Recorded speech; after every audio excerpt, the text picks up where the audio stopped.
in his, okay, we're recording now, you guys. Yay. So in his suitcase, he actually packed his book to bring That's on vacation. awesome. Yeah, and that's like something he would never have done before. And just really letting go and trusting them is so powerful. Hmm. And for you to have your mom do that.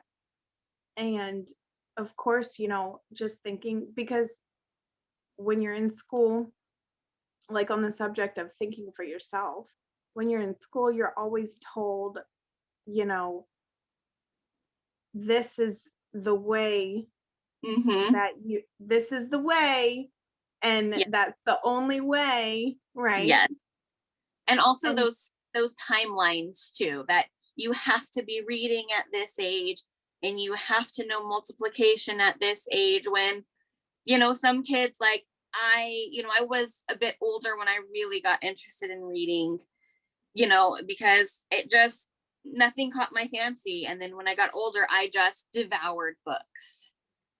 And a lot of people yeah, do worry about that. Oh, what if they never learn how to read? They will learn how to read. It's just when they're ready.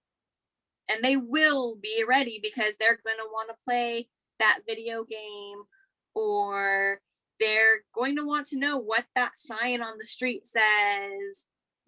They children want to learn. They have so much. They're just, as long as that's the thing, I don't, a lot of times school just kills that desire. And I think unschooling really, you know, embraces that, because you get to learn what you are interested in.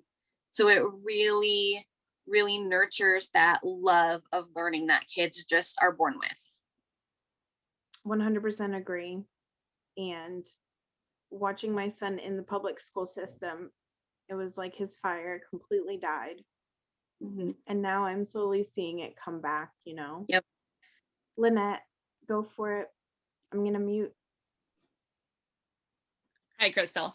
So I was Hi. thinking that you could kind of paint a picture of your day for us and for people watching, that you could just kind of, I know being an unschool and a radical unschooler, it's not necessarily a typical day, but if there's, a type of day that you could paint a picture for us. And then I also wanted to know, now that you're an adult and you can look back, is there anything that you found in your adult life a little more challenging then maybe you wouldn't have experienced otherwise, if you had gone through the public school system?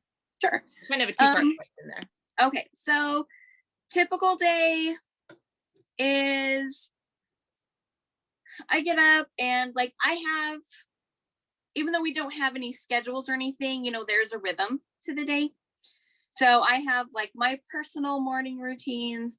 I like to do yoga in the mornings, make breakfast, water my garden. My kiddo sleeps in anywhere from 9 till 11. He does have a few sleep issues, so sleep is really erratic with him. But then when he gets up, he'll come out. We'll figure out breakfast and decide what do we want to do. And if it's a day that we're going to stay home, it's very, very often our day is filled with anime and cosplaying, and so much cosplaying. But the beauty of that is, for example, with cosplay, my kiddo will decide, I want to be this character. And then we'll go online, find photos, grab the sketchbook, draw up a sketch, then draft a pattern. Then we'll go to the fabric store, buy the fabric and the notions, and then come home and make the make the costume and everything. And in doing that, it's drafting a pattern has so much math. It's ridiculous. It's a phenomenal way of learning that. He gets in the research, in looking up the character, finding good reference photos, and then we of course get lots of art in sketching out a draft of what the costume's going to look like. And then all the math in the pattern making, because there's so many angles and you have to take measurements and all of that.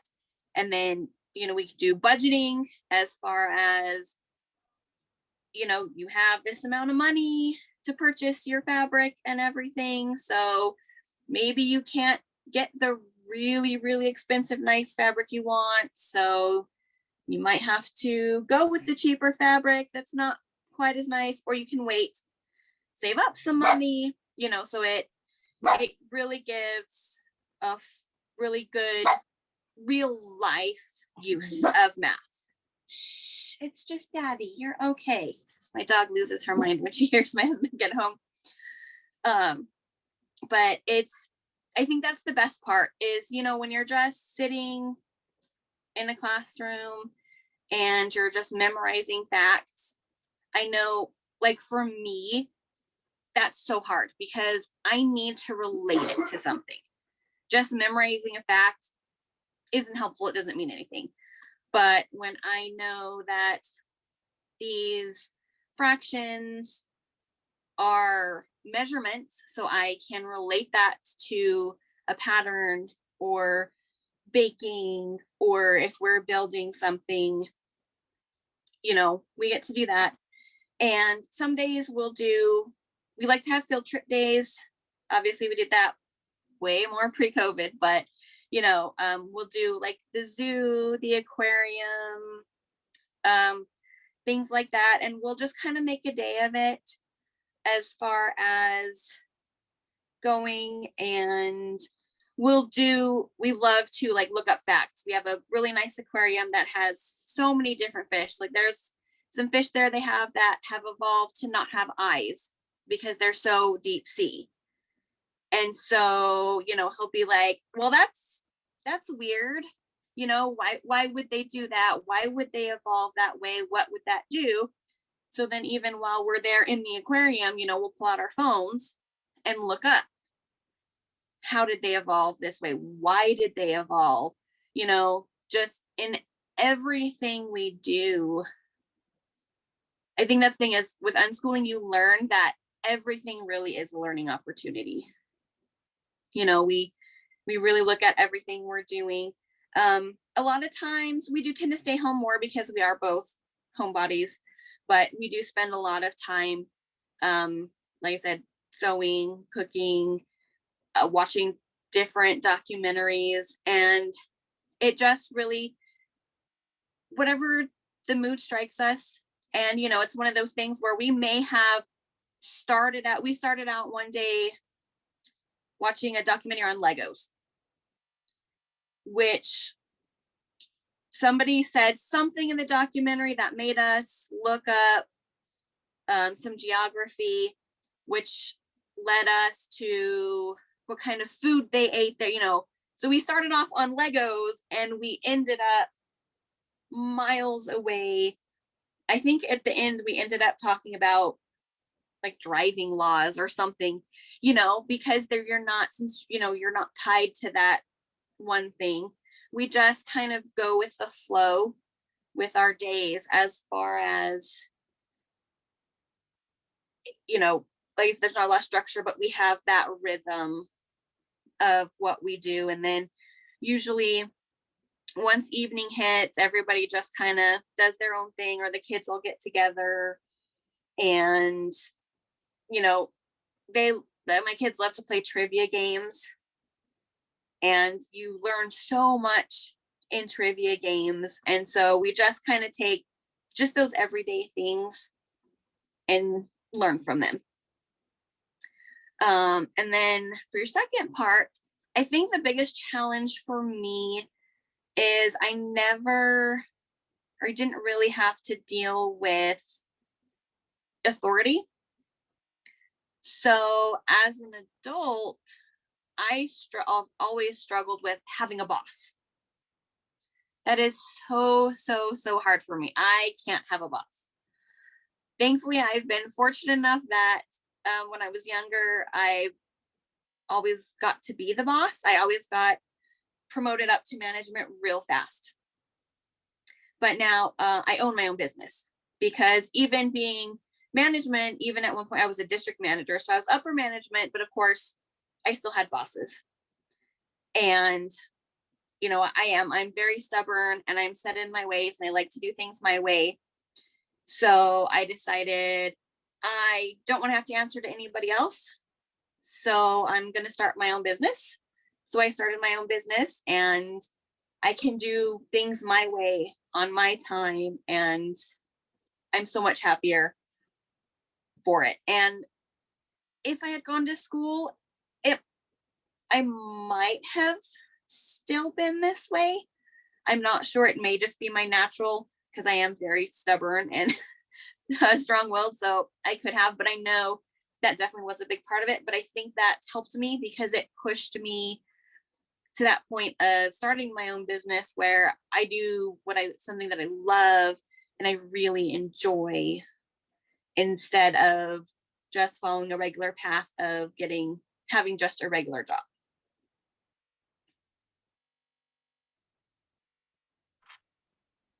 Thank you. You're welcome. Yeah. Um, it was so much. I'm just taking a moment to take it in. I know I ramble a lot. It was amazing. It was amazing. Good. Both the questions beautifully. And so much of what our goals here are really just learning in the flow and giving our children that witness and letting them go with their own flow. And it's just so perfect. And I do feel like that might have been an advantage for you. Not. I think for me it was. Yeah. Oh, and my son is very strong-willed and has always wanted to do his own thing, regardless of what the rules may be or what the teacher may have said or what I feel is right. And he will just do his thing. So I definitely see that being maybe a challenge for him in the future, but also maybe like that's one of your strongest traits right there. Yeah. You know? I definitely turned it to use to my advantage. Yeah. So you mentioned about your son being very sporadic with sleeping. And I have always been very tied tight to my personal schedule of how I want my household to run. Yep. And since I have been giving him more,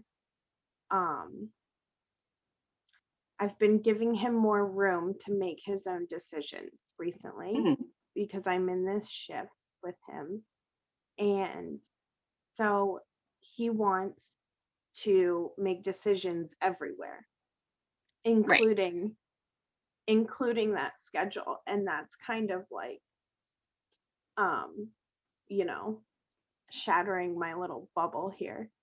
So it's definitely hard to let go of things like that. Oh yeah, because that's like I am very much so like you, like I want to call the shots. I want things to run my way.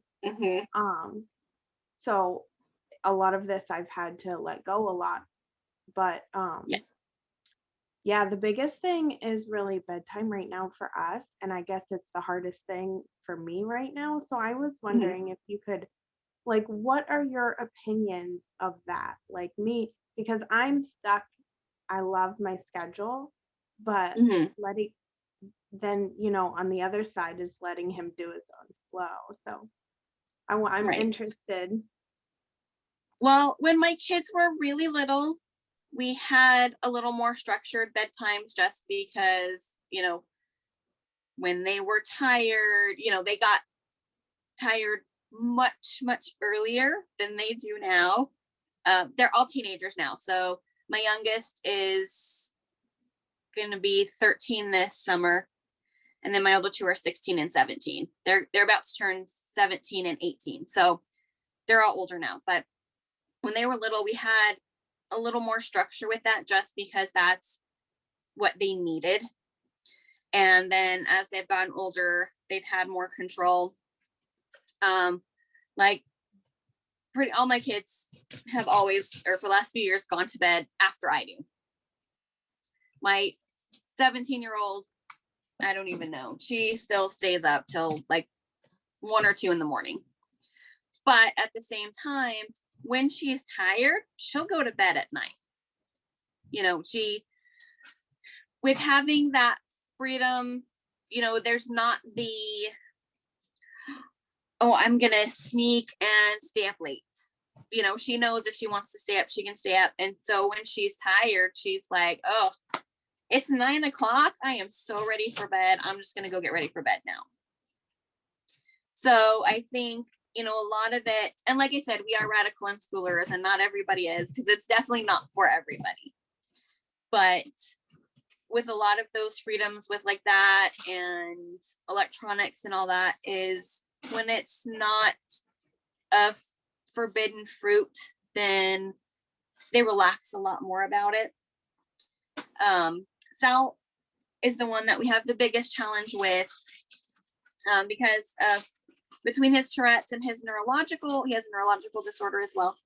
So with that, he has episodes where he will get up and wander through the house, not having control of his body through the tics and everything. So now, since he's developed those, I have to stay up with him because he will try and wander outside and, you know, not being in control, you know, because he'll be like, hey, Mom, I don't know where I'm going. I don't know what my body's doing. You know, I have to stay up and be with him so that to keep him safe. So we're kind of going a little more to having more of a bedtime ish of, hey, you know, it's 10:30. I'm tired because I have chronic illnesses. I have chronic fatigue syndrome. So I live in a perpetual state of exhaustion, but you know, there are times where my body is done. So I have to tell him, hey, I can't anymore. So I'll have, you know, he'll go in his room and go to bed. And so we have jingle bells on his door so that if he gets up and starts wandering, it'll wake me up so I can go. But it's really kind of a partnership, a give and take of, you know, still giving the kids that freedom, you know, like he knows he can just go chill in the living room and I might come in my room and read for a while just so that I can, because I do need to rest and relax, but I still have an evening routine because, you know, for me, I like my routines. Those are important to me to make my day go smoother for myself. So it'll still be, you know, okay, you can go chill out, but I still need to do what I need to do for me. So it's kind of that. And, you know, if you can compromise, you know, maybe say, hey, darling, you know, maybe we don't have at, you know, this time, maybe you don't have to get in bed and go to sleep, but it's, you know, I'm ready to go get ready for bed. So I'm going to go lay down. So you don't have to go to sleep, but you need to go to your room and then you can read or, you know, play Legos or whatever quietly in your room. But, you know, it's time to get ready for bed, get in that mood so that you can still keep your routines and keep what you need and still kind of give him that freedom. But there are still those boundaries because, you know, so many people think unschooling means letting your kids run wild. And that's not it. You know, we still have boundaries and we still have, you know, you still have to be respectful of everybody in the house. You know, just because you want to go talk to your sister doesn't mean you just go barge into the room. You can go knock on the door and go, hey, you know, and obviously if somebody's asleep or if you know they're doing something, don't, you know, go in and barge that. But so it's totally okay and acceptable to set those boundaries, even if it is, you know, I'm ready for bed. You need to go to your room and read, watch TV, whatever at, 9 o'clock. But I would like, I want still lights out at 10. That's still totally cool. But having those options of you still having your thing, but then giving them that more freedom. It's a good way to ease into it. And if you're comfortable with it, with just that, cool, stick with it. If you want to push it further, keep going. But it's definitely easier to ease into it instead of just suddenly going, okay, free for all, no bedtime, do whatever you want, Yeah, that's a lot of kind of what I've been trying to do. I've been like saying, like, I'm not telling you that you have to go to bed. I don't I don't I'm not telling you what to do. I'm telling Mhm. you that right now we are going to hang out in our room and calm down. And most of the time he'll be asleep within the hour, but Yep. there's a lot of times when I have no idea when he goes to sleep.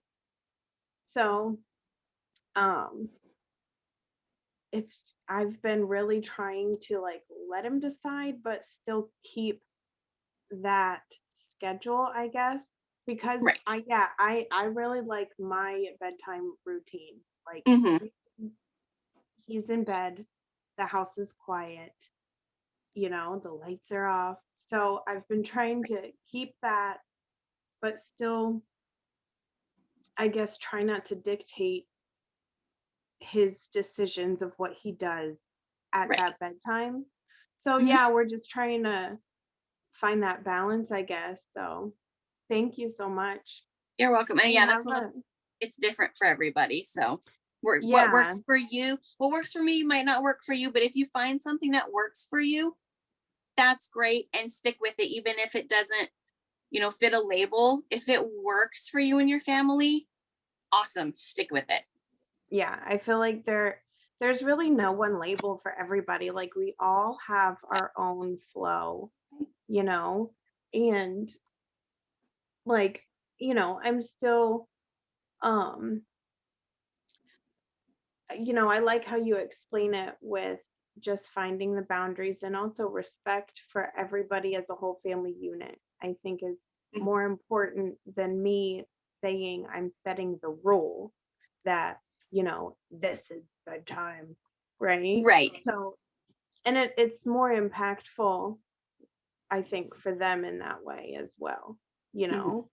Because it's not just having to follow the rule, it's respecting the fact that I am tired and I would appreciate it if we could Hmm. just be quiet, and I think there's a lot of value in Yeah. that as opposed to just setting the rule, you know. Um Yeah.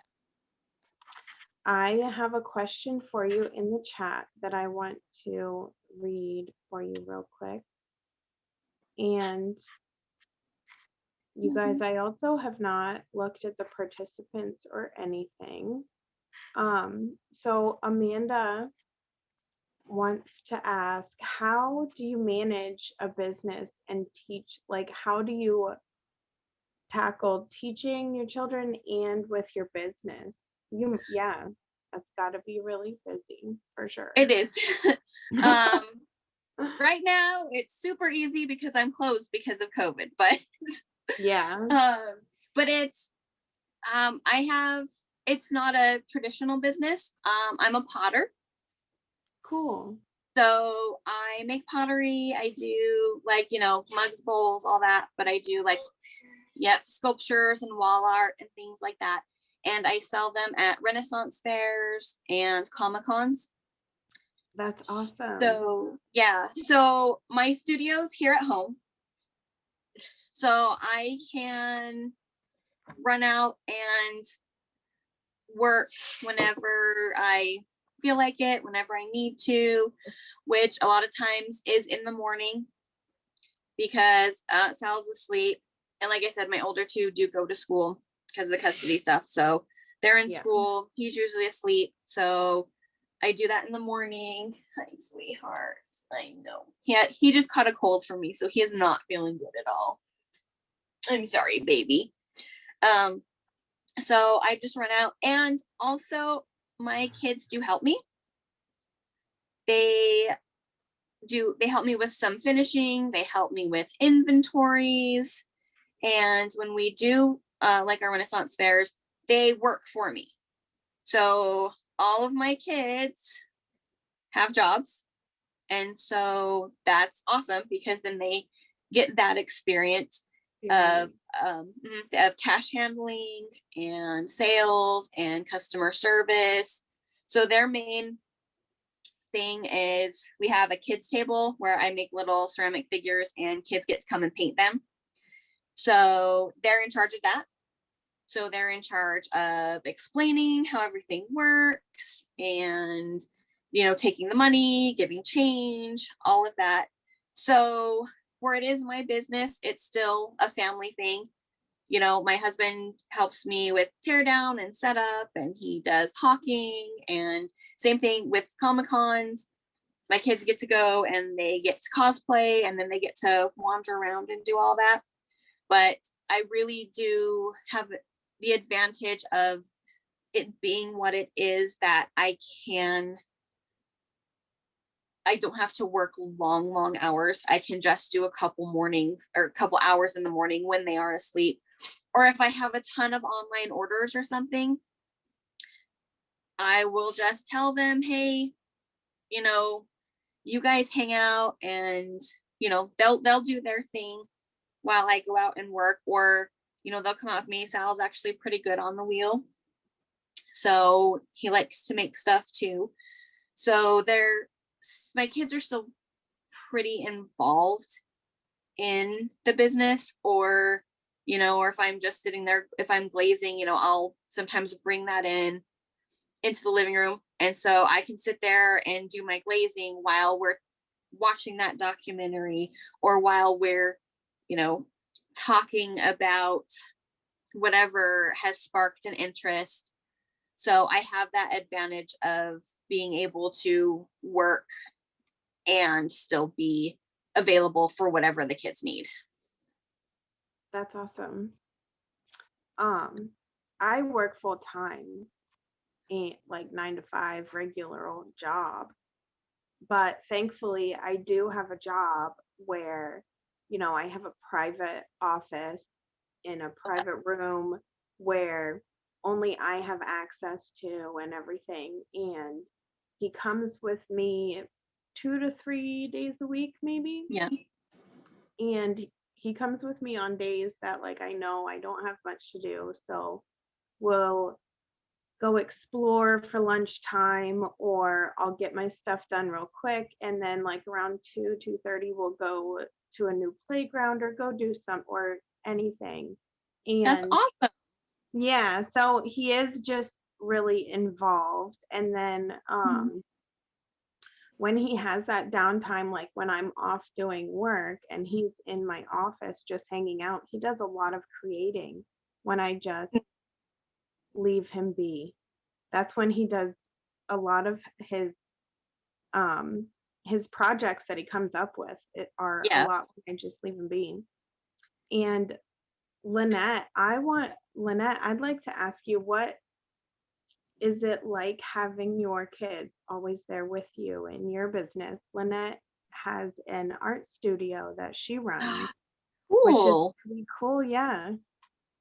Yeah. So, well, it's funny because when I always knew I wanted to be a stay-at-home mom, like big goals, right? In the modern age, big goals. So, it's easier than I would think you would think it would be. I'm similar to Crystal in the sense of like my husband's an illustrator and producer and artist, and my kids have always gone along with us to Comic Cons and things like that, and have also helped us run booths. And from the time they were babies, they would be at these events and things.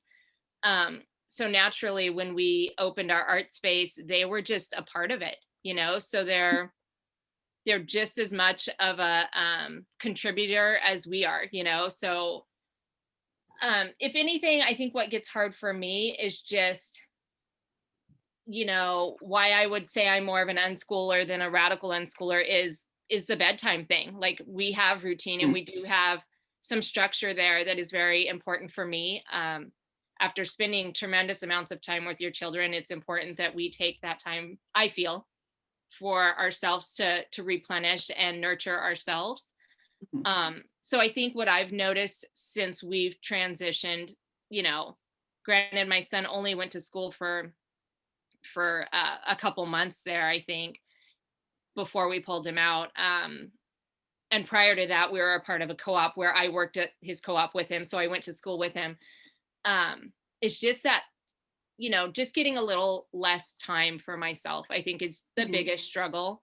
But I'm learning now that we're in it quite, a couple years in now is, or a year and a half in, whatever it is, of just saying, like, I need this time. Mom needs this time for me. You can do whatever you want in your space, but this is my time. And I think it takes a while to get there. It did for me anyhow, because I felt like I'm a giver, right? I want to keep giving as much as I can of myself, and until I burned out. And then I was really realizing, like, I wasn't as patient as I was before. And I recognized, I needed more time for myself, to nurture myself.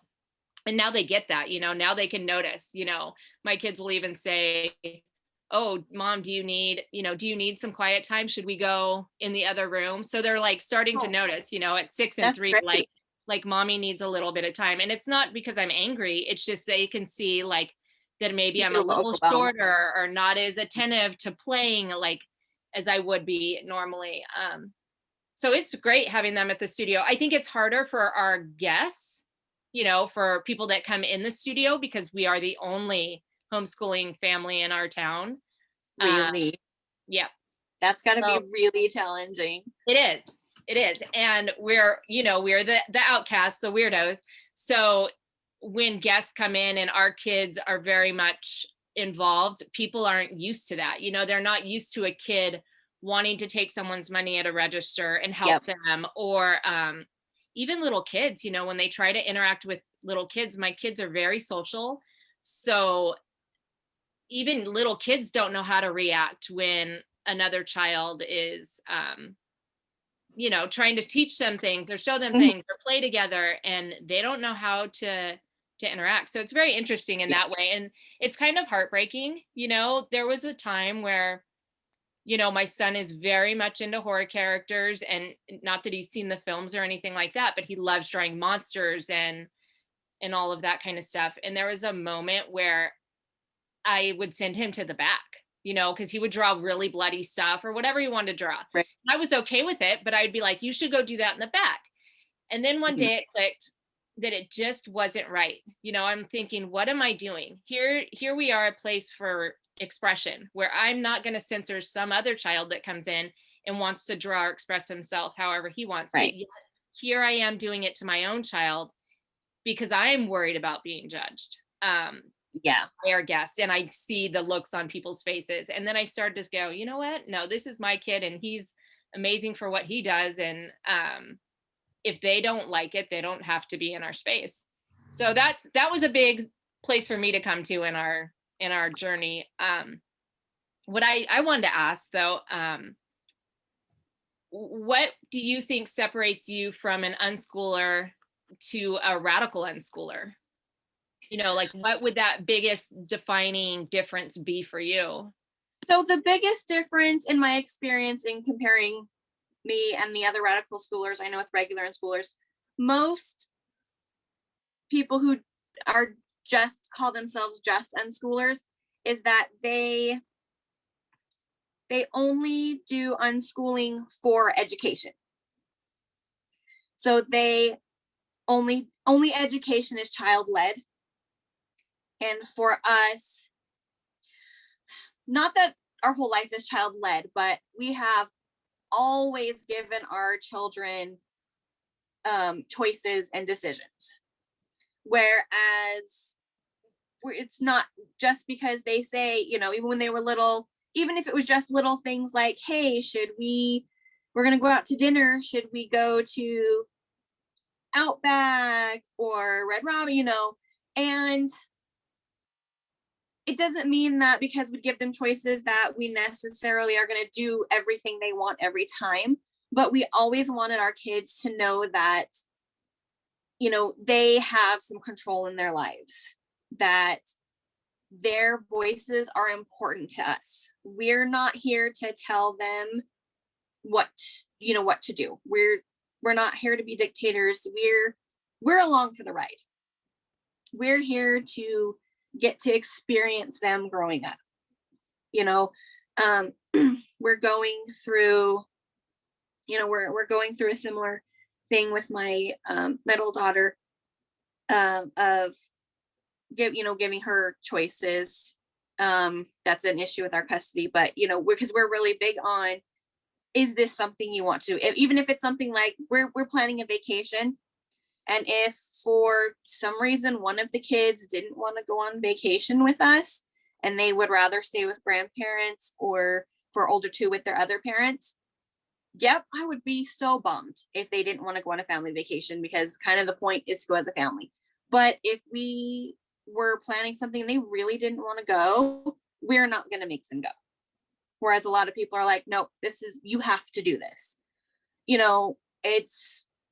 We're not here to force them into doing anything. And so, we don't have, in our house, we don't have rules. Like I said, we have boundaries, and, we have, common sense things, and we have respect for everybody, but we don't have, rules, which just baffles people, because they're going, well, if you don't have rules, your children have to be horrible. But I mean, of course, I think my kids are awesome, but I have their whole lives always received, even just out and about, always received compliments about how nice and polite and well-mannered my kids are. And I really think that comes because we show our kids respect. We don't treat them like they're less than just because they're kids. We do give them those choices and those options, and we don't dictate things. We let them have those freedoms. And of course, it doesn't mean, like so many people think, it doesn't mean when they were 2 years old, if they just wanted to binge candy all day. No, we didn't binge candy all day.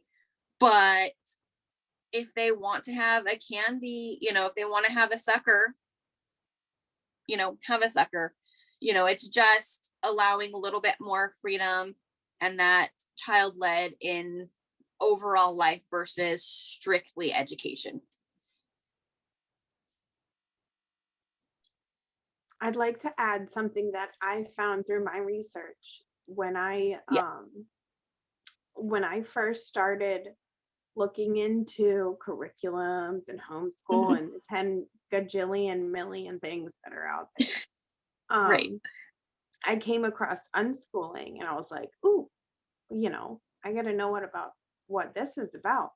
And through, the Facebook groups and blogs and things that I've read from people's experience, is a lot of unschooling parents let the education be child led, but they still use a sort of school structure. Like, Mhm. okay, like the kid chooses this for history, and the kid chooses this for a writing piece. Like Mhm. a lot of a lot of people who identify as unschoolers are parents who are still using a curriculum, so to speak, Mhm. like a child-led curriculum. And I think that's, in my opinion, the biggest difference, I think, from the radical end to just the unschooling end. Yep, Like, that's the big one too. yeah, like the unschooler is still doing that like schoolwork, but I think the radicalness is allowing the learning, I think, just to flow with their interests and their own soul fire. Yeah, it's a lot more organic, Yeah. which I found with me and with my kids too, that when you have the opportunity to learn the things that you're truly interested in, you learn or you retain more, and you retain so much better because you are interested. Oh my gosh, yes. And even, when you can, say like with all the cosplaying and patterns, you retain those math facts more doing it that way. So, a lot of people think, well, they'll never learn any math, or they'll never learn any writing, they'll never learn any reading because they'll never be interested in that. And they may never be interested in math, but they will be interested in things that use math. And in order to, follow those interests and really get into those passions, they'll learn that math. They'll learn how to read, they'll learn to follow those passions. And so you end up learning it all. It's just not on a specific timeline, and it's not in the traditional way, which seems to really, that's what throws people off. A lot of people have that, well, if you don't learn it this way in school, that's the only way to learn, when there are so many ways to learn. Yeah. Oh, for sure. I think a lot of people are just so boxed in to the way things are supposed to be, Yeah. that it's hard for people. But I really see it as being the most beautiful way to let them learn.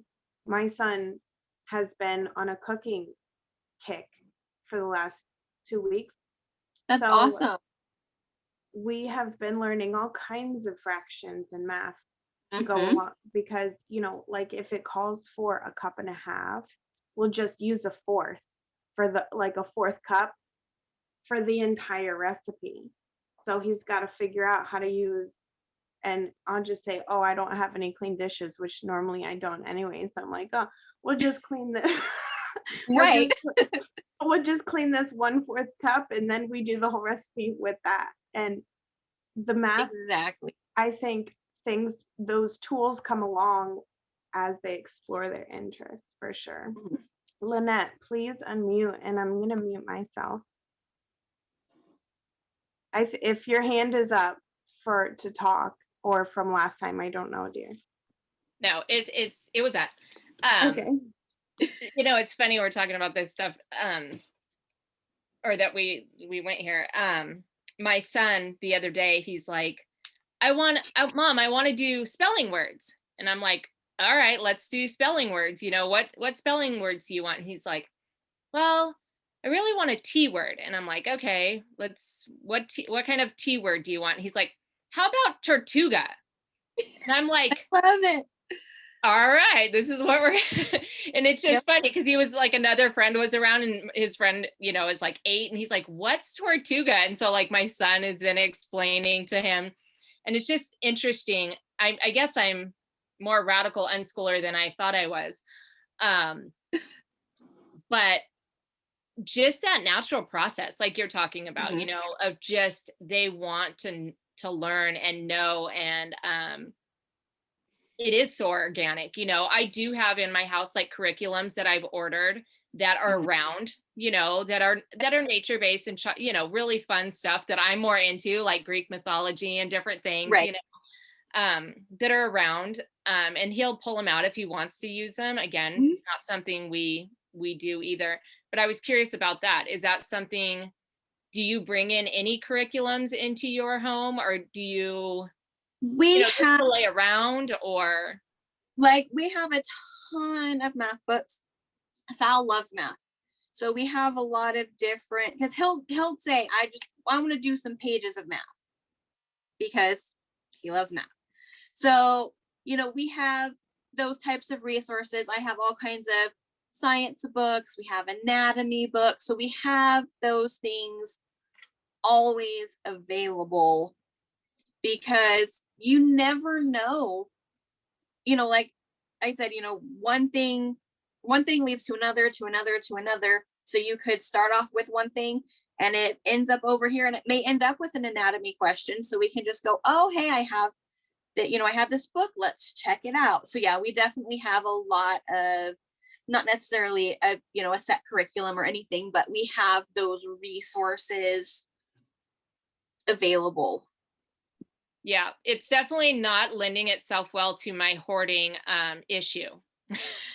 Yeah. Because now it's like everything is a resource. So well, because that's the thing, you can learn from anything. So yeah, I collect and gather, and yeah, it gets a little out of control sometimes. That's too funny. Speaking of hoarding things, we collect so many rocks and shells and things like that. I have been pulling bowls out of my trunk, out of my back room. I am cycling the rocks outdoors so we can bring more indoors. And we went through that phase too. all of the things that we collect, and they're always like the most giant rock you could think of to bring home.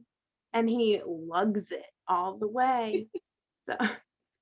So I have, we got to keep it. So I'm just trying to also declutter and get those things out. And I'm realizing that homeschool supplies are expensive because when we get, we're not just getting some pencils and stuff. We're getting like tools, and we bought lumber and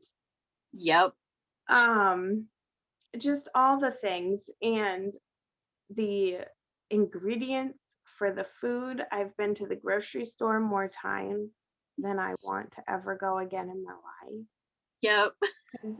Those are definitely challenges. You end up doing stuff you never thought, and you buy things that you're going, I don't know what's gonna happen. Yep, that happens all the time. I do like the idea of having all of those resources too, like the books and everything, just in case, because that is something that I am just now, like, I have my books and like my stacks and everything, but I am starting to grow those resources for him as well. So that's also a really good thing to have. And like I said, I did get like curriculum books and things like that. And I do still have him I have a core curriculum book that is just a multiple choice pretest book, and there's like 5 multiple choices, and I do that with him because I do have to show proof to the state of so in my state, so I do that book and I've been recording and this and this and this. But in my state, we have to have a certified teacher look through their portfolio and I guess say that they've made progress. So wow. Do you have anything that you need to do for your children in your state?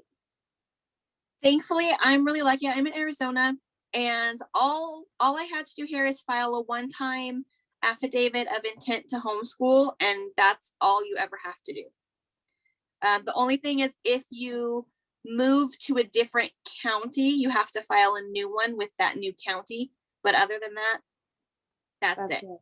It's perfect for unschooling because you don't have to worry about hitting those specific standards or worried, because I know I've seen some states that are just looking at the things they have to do is so overwhelming. So I think we're really fortunate that we don't have to worry about that at all here. Yes, you are very fortunate for that, but I will never move. I don't think my roots out of this area. I couldn't.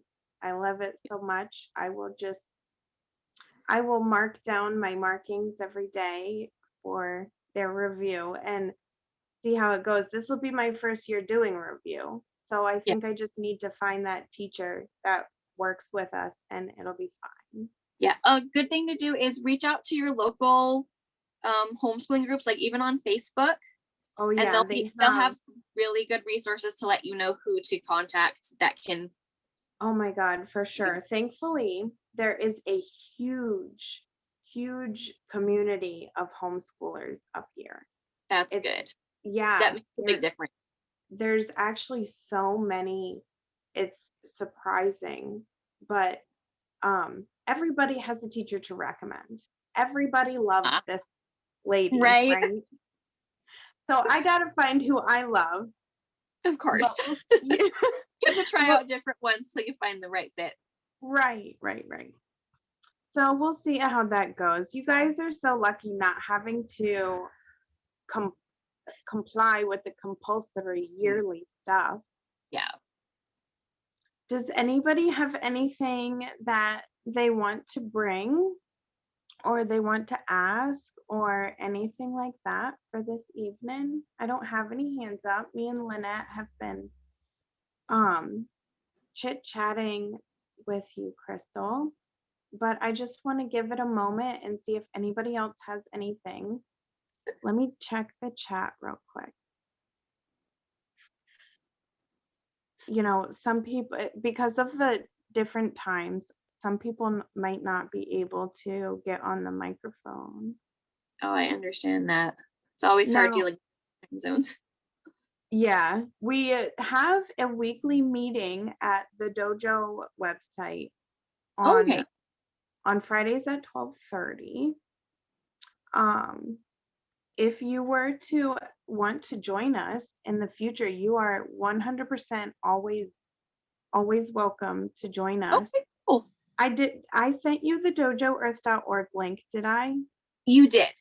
Okay, awesome. Um, do you have any book recommendations for us? General book or like curriculum-ish or Anything for us parents or um anything? parent-wise, I'm not super helpful with, just since I did grow up unschooled, I never had to research it or anything because it was just normal life for me. What do you like to read still? I do. I love reading. What do you like to read right now? Oh, I am a huge nerd, and so I read lots of science fiction and fantasy. I'm reading right now. Well, I think so. I'll move my book. I'm reading one of Will Wheaton's books right now Oh, that cool. talks about his memories from the first season of The Next Generation. And I'm Nice. really, really loving that. But my kids, son loves manga because he's big into anime. My oldest is really into fantasy, but she's done like all of the Hunger Games series, and she really likes, she really loves the classics too. Like Alice in Wonderland is her favorite, but she has Alice in Wonderland, Phantom of the Opera. Sal and I are starting. We got Dracula and Frankenstein. We're really big into horror stuff too, but I love classics, so we're doing all those, Dracula, Frankenstein, Wolfman, Invisible Man. So, and the really cool thing is you can get even like I got for him because he has trouble because of his Tourette's. Reading is really challenging, like just sitting and just reading regular book. So we got mangas of Frankenstein and all of that. So it's more like a comic book. Yes. So it's really, that's again one of the nice things is that I can easily accommodate him and his needs, because we can do whatever we want. We don't have to have a specific book. We can do that. I'm trying to remember. Let me look up. There's a nature series that's absolutely fantastic. Let me go grab it out of his room real quick. It's my favorite for like natural science. Let me go grab him real quick. Cool. while you go grab that, I just wanted to share about the books that I've been getting for Dax. They are also, I don't really know what mango is, but they're the graphic novels, and they're like really short graphic novels from the Marvel and the DC comics and stuff, but they are written more for children. I can't remember what it is that, like, the play school or I can't think of the publisher. Scholastic. Oh, the Scholastic series. But he's been really liking the graphic novels too. And I've noticed that I just get whatever it is that he's into, of course, and I'm blown away with his reading. So my Um, husband, shameless plug here. My husband did a abridged Frankenstein that oh is my God, yes. that is also very graphic novel.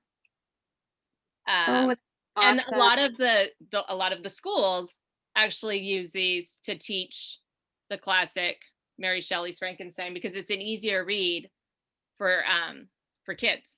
And he's Oh, done I'm gonna have several, to pick that one but up. yep, this is a great one. Definitely. Shameless plug there. All right, so I found mine. So this is my favorite. It's the Julia Rothman collection. Yep. That's You know, and yeah. amazing. Yep. Amazing. So it has, if you don't know it, it has the farm anatomy,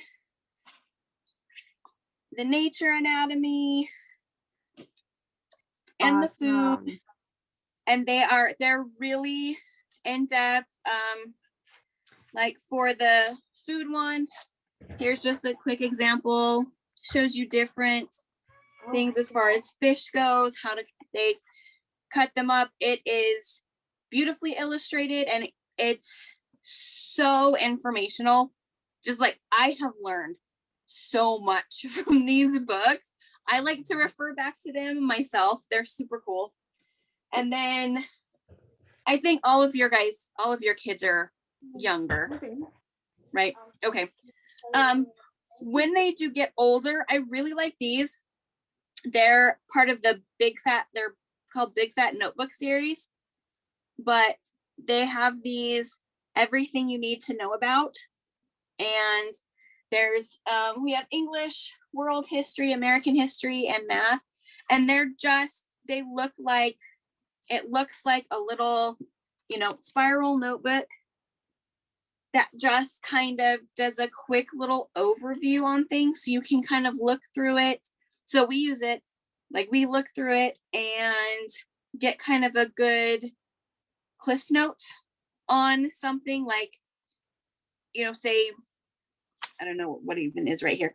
So there's a little section on poetry. So it kind of lets you really quickly look through that particular area so that we can go, or Sal can go, oh, that's really interesting. I'd love to learn more about it.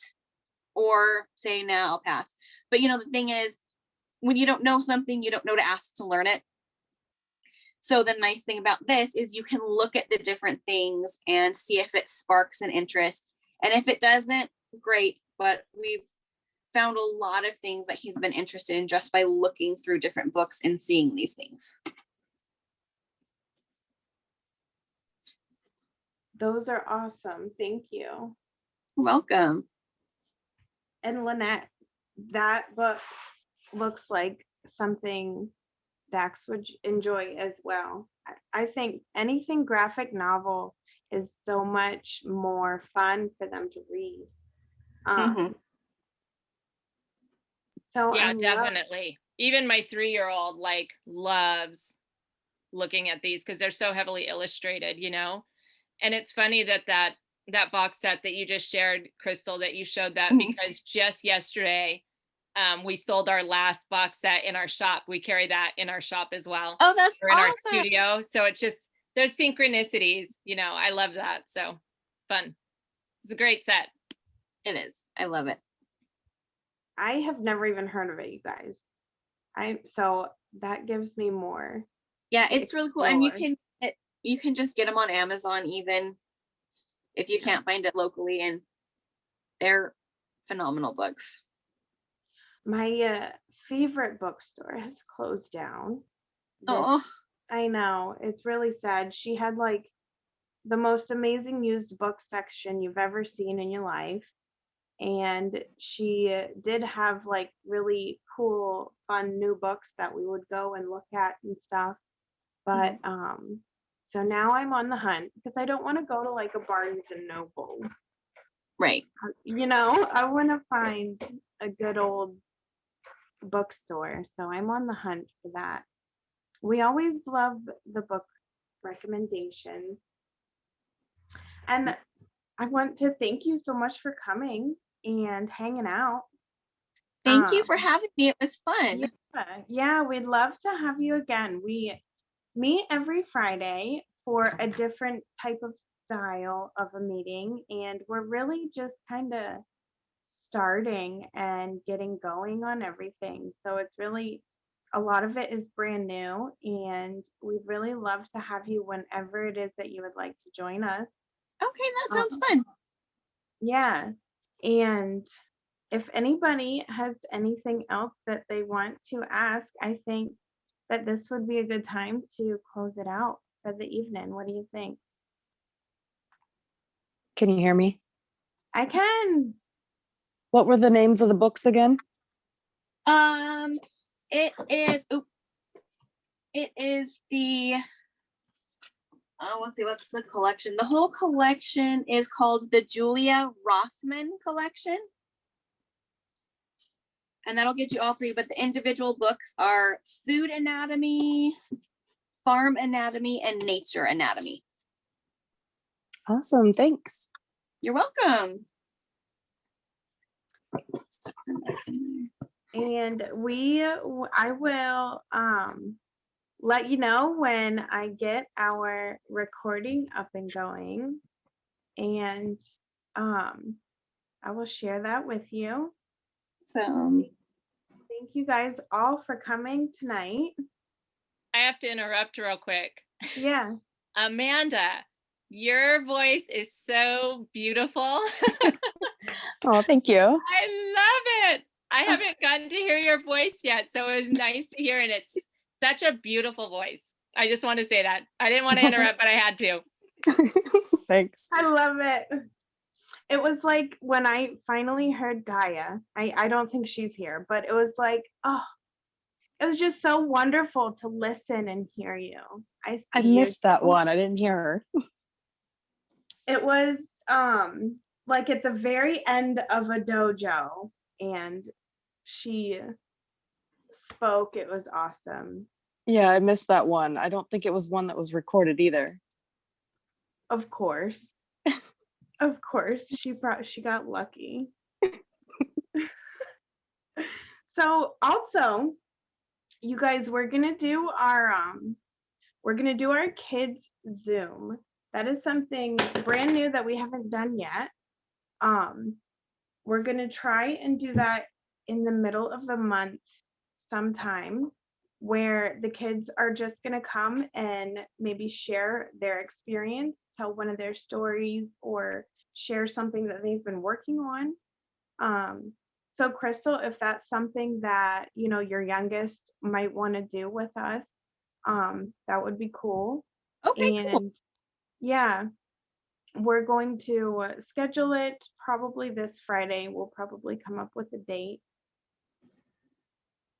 Okay, that sounds fun. I think you'd like that. But other than that, that's all I have, you guys. So we can go ahead and unmute and say good evening. Awesome, everyone. Thank you so much, Crystal. You're welcome. Thank you for reaching out. Yeah, Yes, definitely. thank you so much for coming. Great Yes, job. thank you, Crystal. Appreciate it. Thank you for having me, guys. I had a lot of fun. Thank you all. Bye. Bye, Bye, everyone. everybody. Talk to you on Friday. Bye.